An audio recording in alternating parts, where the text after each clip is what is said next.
Hey guys, this is Comic Uno, and today I'm doing Comic Uno's Best Comics of the Week, and this is the show where I review all the comics I read this week in one show. We go least favorite to best pick of the week and everything in between, and at the end of the episode, we talk about the viewer's pick of the week, so be sure to let me know your pick of the week so you have a chance to be featured on the episode. Now let's dive into this week's books. There was a kind of a shorter haul, the quantity of books, but there was definitely a lot of big books that came out this week. Some books I would say people were anticipating for months. So let's get into it. Number 8 for me is Ant-Man issue 1. A book, honestly, I was very much anticipating. I like Ant-Man a lot. I like Scott Lang in particular. And one thing I was really fascinated by this issue or this series is that most of the time anniversary books, they do one-shots or they do anthologies. So they do more short stories. And I was very impressed that they were celebrating Ant-Man's anniversary through a miniseries, a big story that might change Ant-Man. So I was a little bit more attracted to this book. And again, I like the character. This issue, I think, did a good job at showcasing Silver Age bend on the character, so it really felt like you're reading a Silver Age comic book. I'm not as big of a fan as for Hank, so for me this issue didn't really do much, but I liked the feel it was going for. I'm excited to see what it does for Scott Lang and where the series goes. It gave me enough for an issue 2, but yeah, this issue wasn't as much catered for me. Even though I thought the artwork was really good and the style was really good. So giving that 2.5 stars, that is number 8. Moving on to number 7. Yeah, this is number 7, guys. And that is Amazing Spider-Man issue 900 / issue 6. And actually, surprisingly, usually I get a couple more variant covers for this one, but there wasn't really even any variant covers that called for my name. Usually Mary Jane covers do, so there wasn't a ton of Mary Jane covers. But with this, we get to see, build up. This has been building up since Nick Spencer's run, right? We've been like, oh my god, we got to get all these issues in. We got to have a weekly book to get to issue 900 because this is going to be the big one. And it wasn't so much the big one. It actually was, it felt more like a contained story. I thought there would be a little bit more teases for what's to come. And that really didn't happen. It tried to celebrate some of Peter's supporting characters. We get to see Flash Thompson. But there wasn't that heart that I think that we really did get to see in the previous legacy number issues, which actually both were written by Dan Slott. And with issue 700, we had one of the biggest things to happen to Spider-Man in the past decade, which was Superior Spider-Man. And then issue 800, we had this really heartfelt, gut-wrenching story about the death of Flash Thompson. And this, I was expecting that kind of same level of either heart or big reveal. And there was a big reveal in this. I didn't like it, but we'll talk about it. I'm actually going to do a bigger video on the ending of this issue, so if you want a more in-depth look at that, Friday I'll have that video up. But yeah, so we get to see some of the friends, but they're so quick, pun intended, I guess, with Flash Thompson. They just kind of have one line and there's just not much there. And the rest of the story, we get to see this kind of mecha robot, not actual robot, but mecha creature that brings all the Sinister Six together. And then the actual Sinister Six is like, okay, let's team up with Spider-Man and go up against this guy. And that's kind of been the moral of this run, is that Peter is teaming up with the villains because the villains aren't so bad. Maybe. And that's kind of what happens in this issue. And you're like, okay, it was like a one and done. This guy wanted to know his secret identity. He finds out his secret identity, but nothing kind of comes out of it. And then the ending is that randomly Black Cat kisses Peter Parker. And I'm not going to go too in depth with that. Again, I want to do a whole video on it, so go check that out on Friday. But I have thoughts on it. So overall, I was just expecting more. There's such a big build up to this issue. I still don't know where Spider-Man is going as a character and as a flagship book, and that disappoints me with this issue. But the artwork was solid. There were different artists, but mostly I think it was one artist that was doing the story, which kudos, because it's a very long book. So overall, giving that 2.5 stars, and that is number 7. Moving on to number 6. and that is the Variance issue 2. And this one's another one I wanted to love. I love Gail Simone, and I like Jessica Jones a lot. And this kind of feels like the same thing we've been getting because of what's happening in the movies. We're getting alternate versions of characters. We're getting multiverse characters. And there's definitely some moments I like character beats wise that Gail Simone does well. I like Jessica interacting with She-Hulk.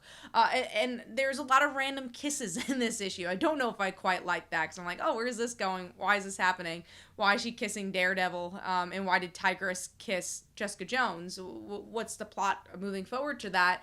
And yeah, there's just a lot going on. There's a lot of characters and still treading water, same water of what we've seen before with Purple Man. I've seen this story so many times in different mediums now, and I just want a new story, and I just don't know if I'm really getting that with this. Artwork is okay. I wish the facial expressions were a little stronger, but I like the overall vibe of Phil Noto's art style. So overall, giving that 2.5 stars, and that is number 7. I'm sorry, I think that was number 6. That was number 6. So we're moving on to number 5, which is another anticipated book that came out this week, and that is Detective Comics issues 1062. So with this, we have Ron V taking over, and I never really read a Ron V book. I've been hearing beautiful things about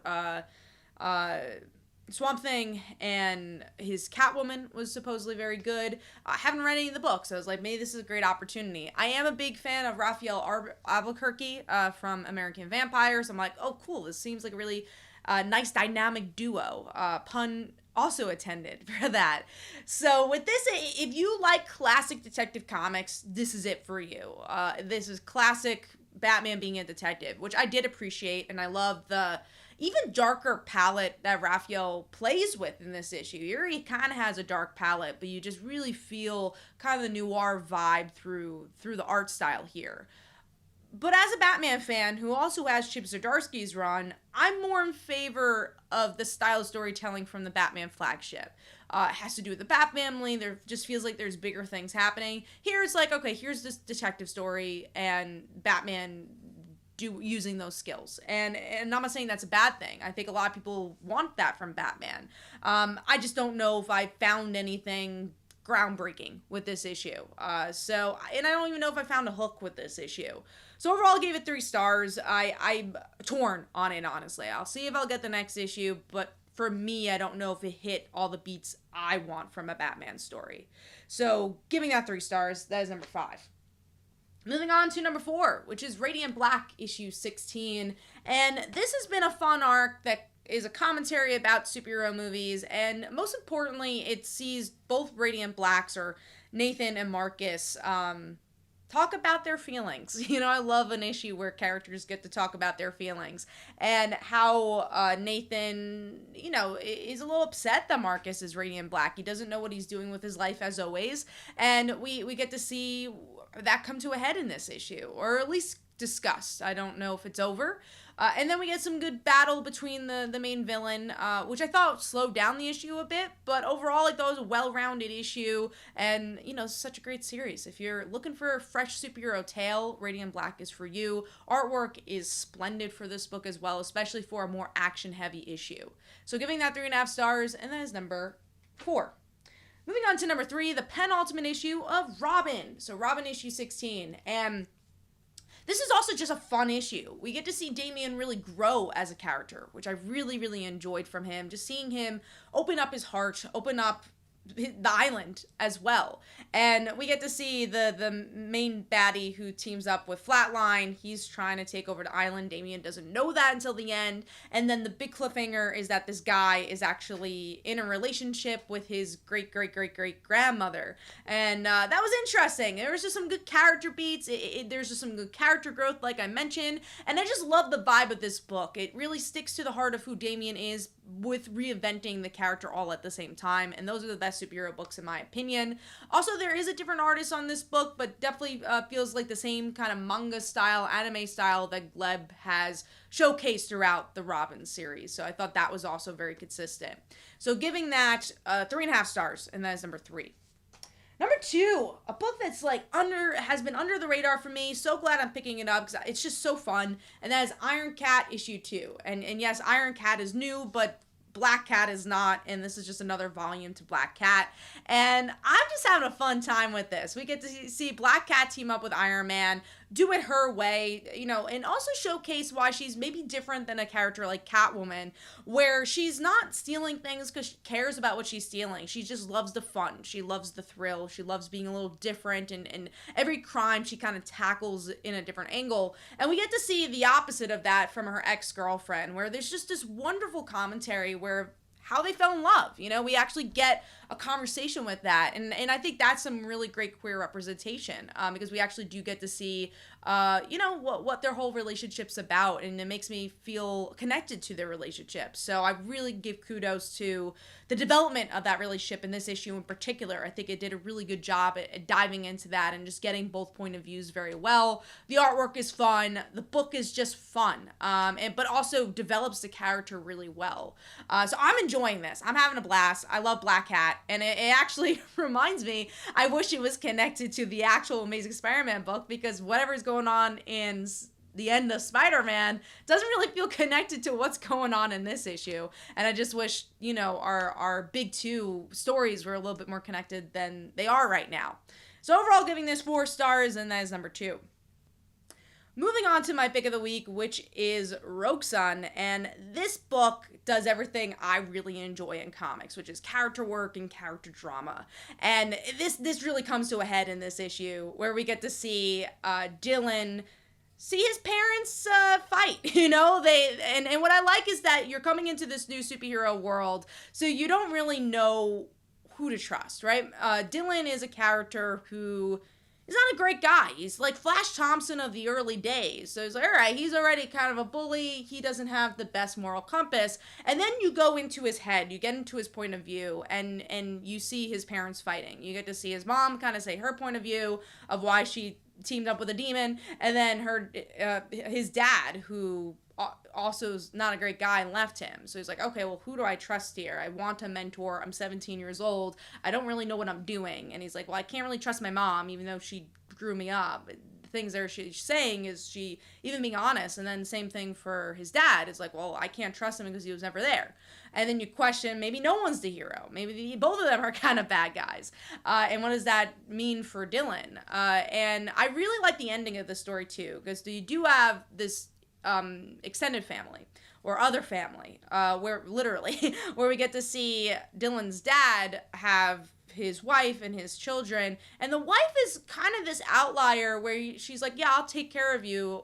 I know what you're going through, and I've had this past as well with parents I couldn't trust, and you're like, okay, you're kind of in the point of view of Dylan. You're like, can I trust her? She maybe.